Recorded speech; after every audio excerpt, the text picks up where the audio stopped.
Some of you may think that being a breath worker is simply turning on music and saying a few affirmations or optimistic things. That, however, is 1% of what we do as breath workers.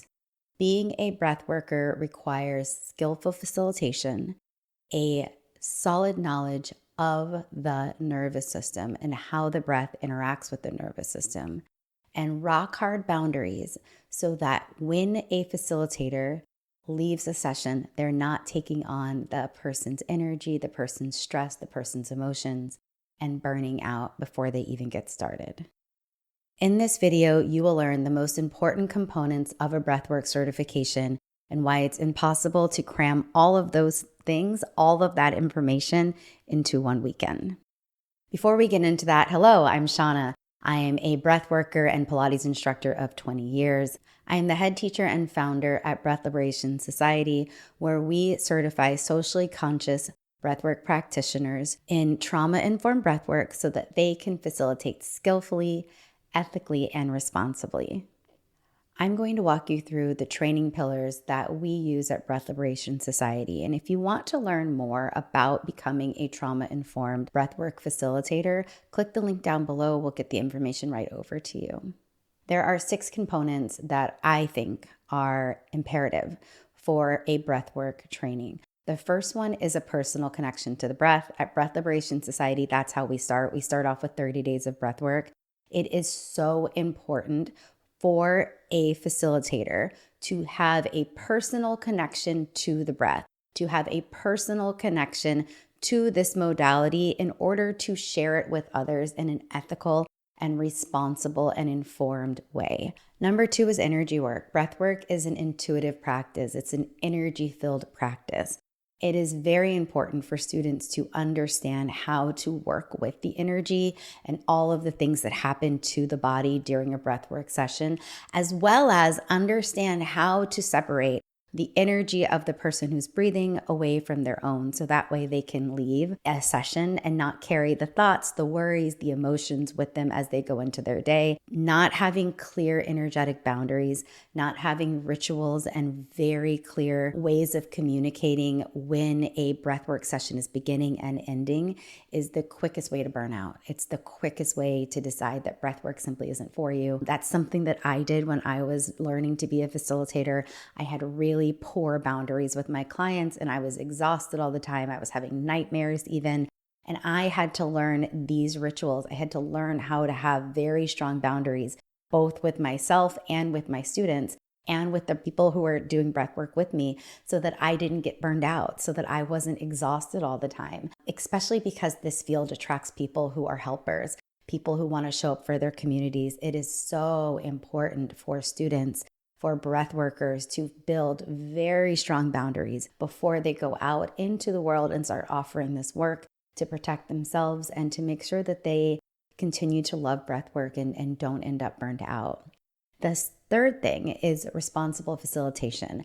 At Breath Liberation Society, we have a full framework that breaks down the exact way to share breath work with someone else so that way they feel informed and supported, and they also have agency. They understand that the session is in service of them. For far too long in wellness spaces, there's been this idea where there's like one kind of all-knowing person, and then we pay our money, we go to that person and we're at their whim. And that's something we're changing at Breath Liberation Society. Any person that breathes with one of my students, with one of the graduates, knows going into a session that it's very much in service of them, that it's in honor of them, that they don't have to force or contort themselves into any sort of experience that they're maybe not ready for or something they're not comfortable with. It's really, really important that people understand what's going to happen in a breathwork session. I always say that like surprise is not trauma informed. So people must know what's going to happen in a breathwork session. They have to know what their choices are, and they need to know that the session is in service of them. And that's what we teach in the Responsible Facilitation method. That is our signature training that tells you exactly how to inform someone how to do breath work. So that way, again, once they go into the session, they feel resourced, they feel supported. And it's a really great way to make sure that the person doesn't go too far too soon, or we don't cause added harm or trauma by re-traumatizing someone by introducing and forcing an experience that they're not ready for. Next is trauma-informed care. And I know that trauma-informed care can be a lot of different things to a lot of different people. In the training specifically, we talk about how to structure a session so that we do as minimal harm as possible. We also go deep into all of the different ways that the breath works with the nervous system.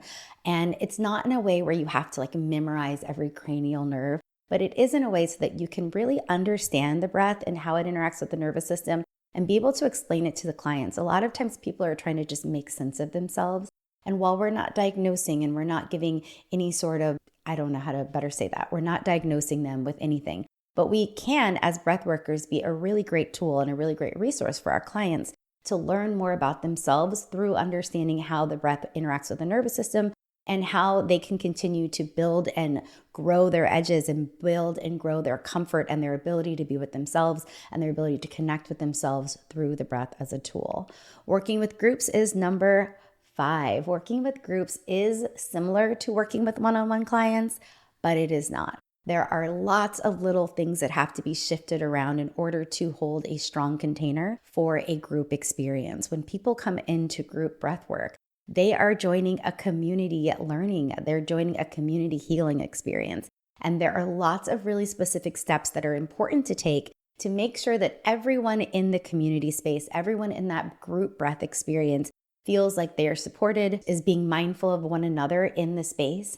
And also we want to make sure that we have different boundaries around how people interact with each other and how they interact with us. And when all of those things are in place, group breathwork is incredible. It is one of the most magical things that I've ever witnessed as a facilitator. And it continues to blow my mind how much change and growth can happen in a room.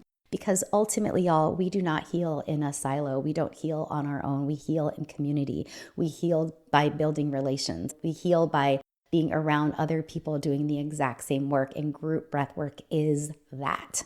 100% group breathwork, when done well, can be that experience. The last thing that I'll bring up is the business of breathwork. Breathworkers don't have to be small business owners. They can be, but I joke with the students all the time that there's a lot of really specific things when it comes to setting up your breathwork business, when it comes to talking about breathwork, promoting breathwork, that we need to make sure that we're adhering to make sure that we're offering ethical sessions. At Breath Liberation Society, we have templates for, waivers. We talk up a lot about building a website, about sending emails, and start to build some comfort with being willing to let your light shine. Learning to facilitate breathwork is step 1. The second is telling other people that you facilitate breathwork and welcoming them into your space. And what I will tell you right now is that while the business side of breathwork can feel intimidating, the nice thing is that you get to learn from a lot of my mistakes and from the hundreds of students that I've gotten to witness and their mistakes. So that way there's a really clearly laid path for how to turn breathwork into something that is a revenue generator, into something that can help to increase client results, something that can help, especially for those of you who are more therapists or one-to-one healing experts. Being able to offer group experiences is a great way to be accessible. It's a great way to be able to offer your work and your voice to more people at once without adding lots and lots of hours to your day. So learning how to talk about breathwork and learning how to share breathwork with your community is the last step of the training. So we have personal connection to the breath, building a personal connection. We have energy work, understanding how to protect your own energy and how to make a separation between yourself and others. The responsible facilitation method, that is the absolute breakdown of how to facilitate breathwork. And I should add that while that is a very clear steps of how to facilitate breathwork, it still insists that the facilitators use their own unique voices. There's plenty of room in there for added magic, for someone to really make it their own. And when I get to see other facilitators using the responsive facilitation method, it hypes me up because it's so reflective of them and it's not cookie cutter, and that's the goal. Next, we have trauma-informed care. You must know how to talk about breath and the body, breath and the nervous system, so that people can better understand themselves and they can better understand how they can grow, how they can expand how they can build more tolerance, how they can build a healthier nervous system. Last, we have groups and the business of breathwork. So those are the training pillars at Breath Liberation Society. And if you'd like to learn more about our training, about our globally accredited certification, you can click the link down below, and I will see you again soon.